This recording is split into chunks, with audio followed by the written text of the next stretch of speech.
Akubikwanga ziganeko zadushe namhlanje kwisibhedlele eDorah Ngiza eGqeberha eMpuma Koloni nanjengoko lisaqhuba Ugwayimbo lwe-NEHAWU. Intatheli yethu uLerato Fekisi ichuba isikhwebu noVuyokazi Mkeve weNEHAWU eGqeberha. Nje silapha eDorah Ngiza Hospital apho abaqela beNEHAWU neNOPSA bathi bazoqhubeka beqhankqalaza ngoba izidingo zabo azikafezekiswa besithi kodwa bazovuma abantu bangene kwisibhedlele ngoba masithethe noVuyokazi Mkeve Langboy original chairperson yeNEHAWU apha kule ngingqi. Namhlanje siyabona uba niyavuma musa abantu bangene esibhedlele, sibona uba abantu benu bedirector abantu esithi bangene esibhedlele kodwa nithi kodwa still niqhubeke noqhankqaza ngoba into zenu azikafezekiswa. Kunjalo sisi singuNEHAWU siye safumanisa ukuba sifumene i-interdict evela kumqashi.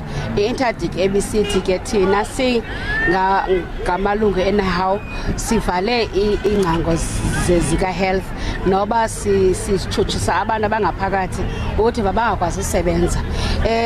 Ngokwethu kwazi uNEHAWU kangaqalisa ukuyenza loo nto. Zange bekho ne-reports ezikhoyo nani nizivileyo ukuthi apha eBhayi kukho abantu abanzakalisiweyo nabantu abathe bonzakala esibhedlela bakwazi ufumana ncedo. So namhlanje ke i-members difike kusasa kuthiwa ziyeza wabonisa nyani ukuthi kudala kuvulekile. Even amapolisa lapha nawo ayavuma ukuthi khange uqalise kubakho ukulwa kwabantu ne-violence. Bafike it was a peaceful strike that has been happening and koko kunjalo on our side.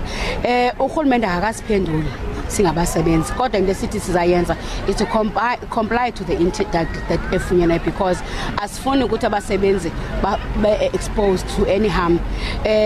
Sizeza uqukula nabasebenzi kwenzela abana sicacise sifunde le interdict nokuthi iway forward izawuthini from now on for abantu baka health ngoba esi strike it's not about health. Ngoba Eastern Cape government uthatha wayijika into wenza ukuthi ngeyaka health ibe other departments nazo that are public sector are also as on strike as other sectors like health.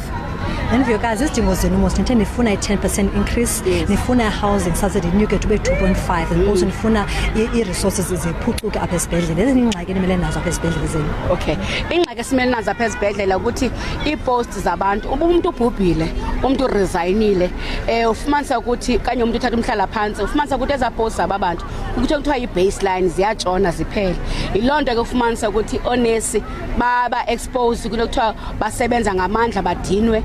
Ufumanise ukuthi services zislow for communities athi umuntu efike ekseni ngo5 in the AMs ahambe late ngenxa ibana kaloku kukho abantu abambala abasebenzayo.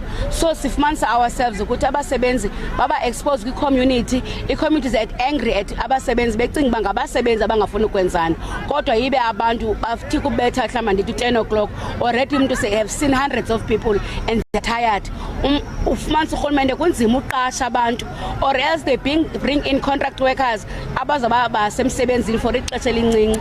Loo nto le ikhoza ukuthi umuntu angakwazi ukuthi akwazi uzondlela kuye nekhaya lakhe. Remember these contract workers are depending kwezi cent to feed their families and ke ngoku government usponsor bana nje besasilwe indaba ye-labor brokers yena ugovernment ngokwakhe is a labor broker ngoba ke ngoku awukwazi ukuthi ungurhulumente wenza abantu babangakwazi ukuthi bazondle bakwazi ukondla amakhaya wakhe ubhatale umzekelo i-5,000 for umsebenzi womuntu oqeshiweyo obhatala i-24,000. Sifisa ukuthi abantu are being used by government instead of government creating more jobs and making sure ukuthi le ngxaki unemployment ekho eSouth Africa izinga layo liyehla by banika abasebenzi especially the youth imisebenzi. There's many nurses that are not working, there's many social workers who are not working, there's many teachers who are not working, ninzi abantu administrators, data capturers who can be employed by government but the government is not willing as yet ufuna ukugeta pay less and get more services.